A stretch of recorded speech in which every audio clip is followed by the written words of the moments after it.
Crazy, strange, and the weirdest news. You can't make them up, they're bizarre but true. It's loose screws in the news. Hey, it's Mel. And Scott, and this is Loose Screws in the News, our podcast where we talk about dumb criminals Doing dumb things. all the time.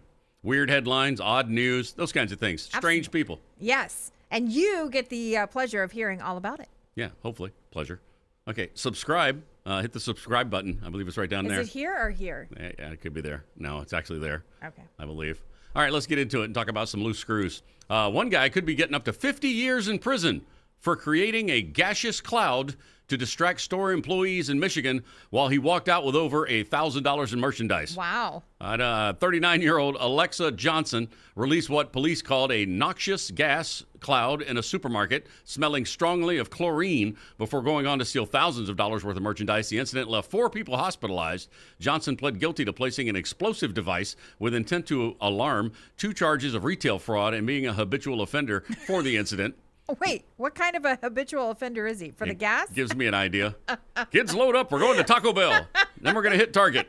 Seriously. If that works, I mean, oh my gosh. I create gaseous clouds everywhere. Yeah, Crop dusting, but I never thought to. Yeah, he really took that drop it like it's hot to a new toxic level. Yes. Is what That's awesome. it sounds like to me. So here's one for you. A body scanner at a Polk County jail revealed a 51-year-old man by the name of Walter Freimeyer had a full-size, hang on for this, thermos concealed inside his rectum. Rectum damn near killed him. A full-size thermos. Full-size thermos. I have so many questions, none of which I want answered. But yes, inside his rectum during booking on drug and trespassing charges, Polk County Sheriff Grady Judd said the thermos entered Freimeyer's body a day earlier via, quote, the exit ramp. How else would you describe that? I feel like that was perfect. Freimeyer was arrested for trespassing on Amtrak property in Winter Haven, where police found drug paraphernalia. Of course, you'd have to be a pretty looped up to stick a thermos where the sun don't shine. During transport to jail, Freimeyer allegedly threatened an officer saying, if you arrest me, I will find you and kill you. When he told such threats, which obviously is illegal, police said that he replied, good, I'm going to kill you, so charge it. The thermos, in case you were still wondering, was surgically removed from a local hospital. Freimeyer remains jailed and is facing multiple counts of, just pure stupidity, if you ask me. So, wow. I mean, imagine if he got into the Stanley Cup craze. Well, they get the handle on the side. Oh. Yeah, and the straw. Like, how do you... No, I don't want to even think about how... That's like a full body brew. Why are like people are always sticking stuff up their butt? And big stuff, too. That's hot coffee to go. And it was there the day before? Yes. Wow. How do you walk around? I don't know. How do you function? A loose screw in Oregon stole a car. Then he realized there's a baby inside the car. Oh, no. Somebody left a baby in the back seat. Oh. He was carjacking. So he turned around and returned the child safely to the parents. Then he cussed the parents out for leaving the baby alone in the car. Wait. Okay. Then he hopped back in the car and drove off again in the stolen car. I guess you could say he had some morals. He actually took the baby back and read them the riot act. Right? Isn't that crazy? I mean, I guess even criminals have standards, not just like car seats. I want the car, not your baby. Leave your baby in the car? How dare you? He's got 99 problems, but neglect ain't one. And a baby ain't one. Yeah, that kind of made me laugh. Yeah. All right, here's another one for you. A shirtless man attacked multiple people with a metal shelf. Oh my God, this is horrible. This happened during a wild brawl inside a Miami area supermarket the other night.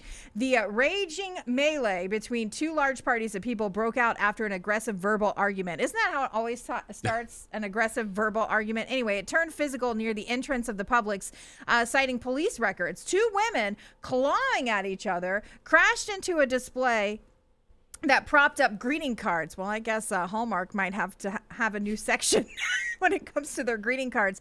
Anyway, it dislodging one of the shelves as they fell into the ground.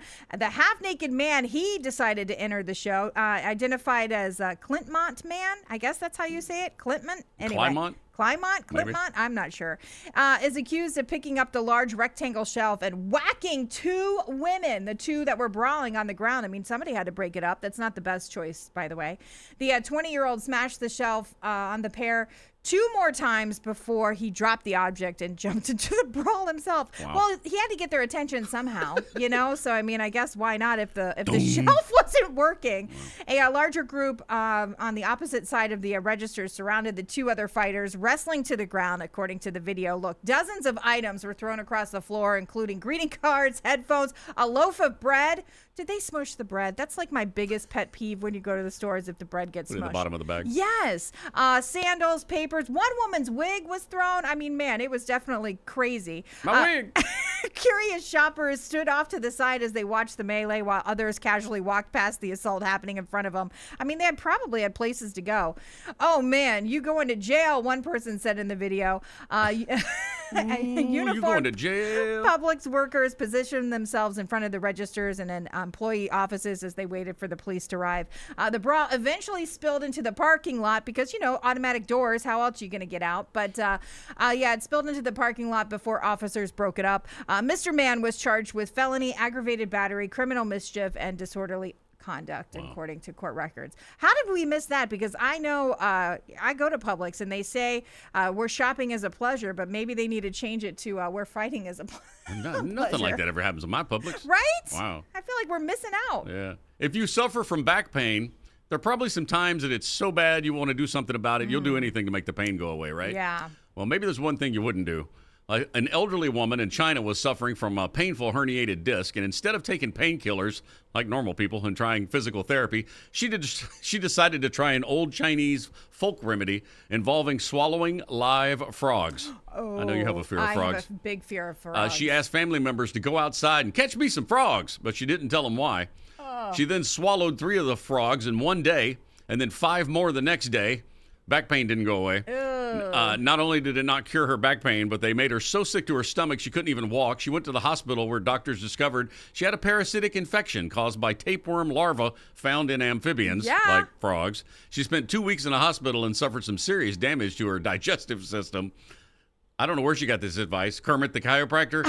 It's eating frogs to cure back pain? I mean, maybe it's just you're so grossed out and you feel so sick that you forget you have back pain. Maybe it's one of those. Is that what it is? Yeah, Good pinch thing yourself and you forget you're hurting. Oh, it's a good thing she didn't croak. Oh boy, totally. Totally. A good thing she didn't croak. She was probably just hopping from one doctor to the next, trying to find a cure. Right? From one lily pad to the next. Oh, God. All right. I have to admit, I've often wondered about this, but do you ever think package delivery guys get into beef? Oh, yeah, absolutely. I mean, the UPS guy and the FedEx guy are in some back alley somewhere throwing down. Okay, well, let's investigate that. Why isn't there some sort of national contest? I know they have a lineman's competition. They're going to have the UFC fight on the front lawn of the White House. You have some package guys there. Why? Amazon guy versus the UPS guy. Who can deliver the package faster? Yeah. Versus the post office guy. Right. Well, a heavily armed Amazon delivery driver claimed he shot a U.S. Postal Service employee in the face because he assumed the postal worker was a mafia assassin. I wish I could say I was making this up. I'm not. 26-year-old Blake Michael Coleman was arrested and charged with felony first-degree assault in connection with the deadly shooting at an apartment complex. This took place in Washington. Police say that Coleman admitted to shooting the mail carrier in the head. In the head? Yeah, but insisted that he opened fire in self-defense. Authorities say the victim will survive his injuries, which is good, but he is unfortunately going to lose an eye.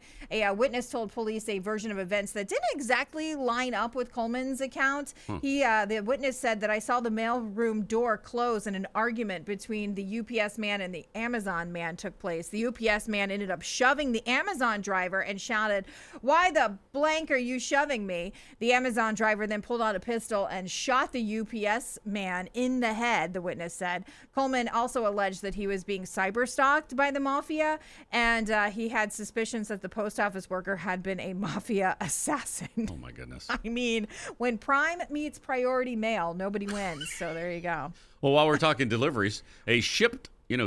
Oh, Oh, yeah, shipped. A Yeah. shipped delivery driver in Minnesota is facing serious charges after he allegedly stole more than $16,000 worth of merchandise from Target customers. Wow. You're supposed to deliver it to the customers, Yeah. not deliver it to yourself. Police say the 25-year-old driver was marking packages as delivered, even though customers never received them. One incident involved a Target employee who had ordered a vacuum cleaner. Surveillance footage reportedly shows the driver taking a photo to confirm the delivery and then walking off with the vacuum, which had to suck for the person who ordered it. The gosh. investigation really took a turn when staff in an apartment building noticed a large number of empty Target boxes in the trash. Many had addresses from all across Minneapolis. It turns out the driver lived in the same apartment building and was caught on camera dumping at least 27 boxes. No. Items allegedly taken included a standing fan, vacuums, a Roku TV, a 50-inch Samsung Smart TV. Police recovered more than $6,000 worth of stolen goods from the $16,000 he stole. The driver's charged with theft.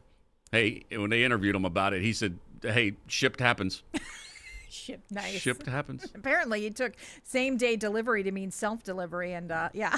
You ever order something that never shows up? Yes. Yeah, well, now we know. Yes, and you know what? This happened to me with Target, I will say. Huh. It was for a baby shower gift. It's true. Shipped happens. Yeah, I was so mad. Anyway, we won't go into that story. I got a little verbal on the phone. I've always wondered if this happens too. There are two officers with the Memphis Police Department. They were relieved of their duties after allegedly drag racing. Yes. I mean, I got to imagine that would happen. But I just anyway, wondered if they do that. records show that Albert Green and Raphael Willingham, I believe is how you say his name, was charged by the Tennessee Highway Patrol. Troopers say the men were pulled over. Imagine being pulled over by your peers. But they were pulled over after they sped toward the squad car until they realized it was a trooper, probably somebody they know, probably somebody on their same unit. But anyway, Memphis PD is currently investigating the matter. But they have those fast cars for a reason. They're souped up to catch the criminals. And they're trained.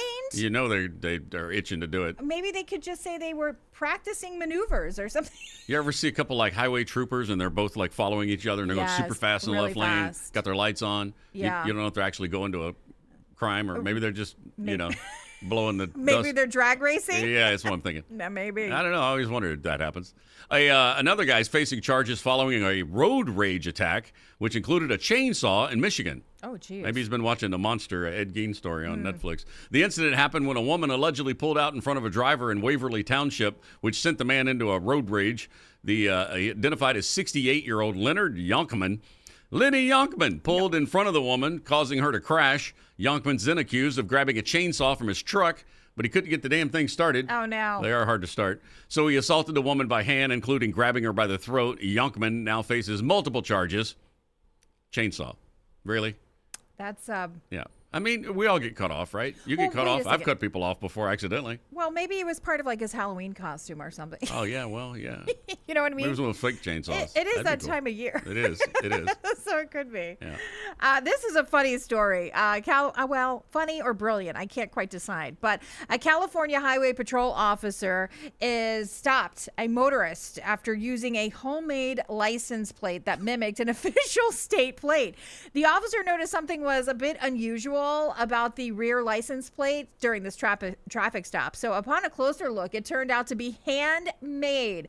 And the CHP said the fake plate included hand-drawn letters, numbers, the California logo, and a counterfeit registration sticker. No glitter? No glitter. Arts and crafts? Right. Well, I mean, I guess maybe at least maybe they stayed inside the lines anyway. The driver explained that they had lost their original plate. We'll give the driver points for creativity, the officials said. However, CHP reminded drivers that California law requires vehicles to display state-issued plates only. The department advised that lost or stolen plates can be replaced through the DMV. While we appreciate the effort to stay compliant after losing the original plate, officials said drivers should contact the DMV instead of breaking out the art supplies. Wow. Written in crayon was a dead giveaway, I got to think. At least it wasn't a chainsaw. Hey, absolutely. At least it wasn't a chainsaw. But, we've all been to the DMV, and it sucks. So I It's the think, worst part of adulting. Yes. It really is. So I think, honestly, this person is kind of a genius that they're like, look, I'm not going to get put through that hell. I'm just going to do it on my own. I mean, if it looked like the original plate, everything was legit. Right. Well, If the numbers matched up, Operators at Harrisburg, Pennsylvania International Airport were interrupted recently when someone hacked the PA system. Oh, awesome. There's parking in the red zone, no parking in the blue zone. Awesome. Airport officials said an unauthorized user was able to get access to the PA and played a recording with a political message. The airport noted the message didn't mention any threats, so that's good, but an investigation's underway. Haven't you ever wanted to grab the microphone and jump Yes. on at the airport? And, Yes. Yeah. What would you say? I would page Emma Biggins. Emma Biggins. You can't page him. No. I quit. Yeah. Yeah, you hear those stories occasionally in a Walmart. Yes. Yeah. And tell Veronica she sucks. Yeah. She's a terrible manager. And I quit. Yeah. I love it. Awesome. Do we doing the last three? All right, here we go. All right, 43-year-old Elijah Reagan ended a 4-hour armed standoff with Washington police after officers delivered a Dairy Queen Blizzard and hamburger to his vehicle via a tactical robot. This man had demands. Like, he knew what he wanted. Reagan had used a mortar to shoot fireworks into the Pullman apartment ceiling, sparking a fire that damaged 8 units and forced dozens to evacuate. His estranged wife told police that Reagan called her saying, "I bombed my apartment," and claimed bad people were after him while smoking meth. So apparently that had a little something to do with his delusions. Reagan then led officers on a high-speed chase in his Kia Sedona, which I'm kind of surprised that it went as fast as it did. But anyway, before spike strips disabled the vehicle, police found a shotgun, bottle rockets, fire logs, and lighter fluid inside. And that was just in the back seat. During surrender negotiations, Reagan requested a meal from Dairy Queen as a condition. And guess what? They delivered. They literally delivered it to his car. Wow. And a blizzard. And a blizzard. That's awesome. I wonder if they tipped it upside down to make sure that it didn't, They're supposed to do that in front of you. Oh, yeah, they are supposed to do that in front of you. He was just chilling with his blizzard. Ah, there it is. Yeah. And last but not least, 3 top officials from a town in southern Georgia are now sitting in the local jail after allegedly putting a tracking device on a police chief's cruiser. Oh. Not a good idea. Police Chief Tony Perkins of the town of Enigma says acting mayor Doug Webb, Councilman Ronald Harbin, and City Clerk Latasha Luke are being accused of manipulating another person to implement the tracking device. 3 officials are facing stalking, eavesdropping, and other related charges after Perkins found the tracking device a few weeks ago while washing his car. All 3 suspects are being held without bond. Ooh. Why would you put a tracking device on the sheriff's car? I don't know, but now it needs to be like a series. Maybe he was thinking about racing those other guys. Maybe. Yeah, who knows? I think it needs to be a series. We need to know where he was going, what he was doing. It sounds like a Netflix show. It really does, doesn't Yeah, it? It's the only time you ever see tracking devices. Yeah, I mean, they're only used during criminal activity. In movies and series and such. Okay, there's that too. Yeah. All right, those are your loose screws in the news for this week, or this episode, rather. Thanks so much for following along. And, of course, make sure to subscribe and share and tell all your friends and family. Yeah, thanks for watching. We'll see you next time. Crazy, strange, and the weirdest news. You can't make them up, they're bizarre but true. It's loose screws in the news.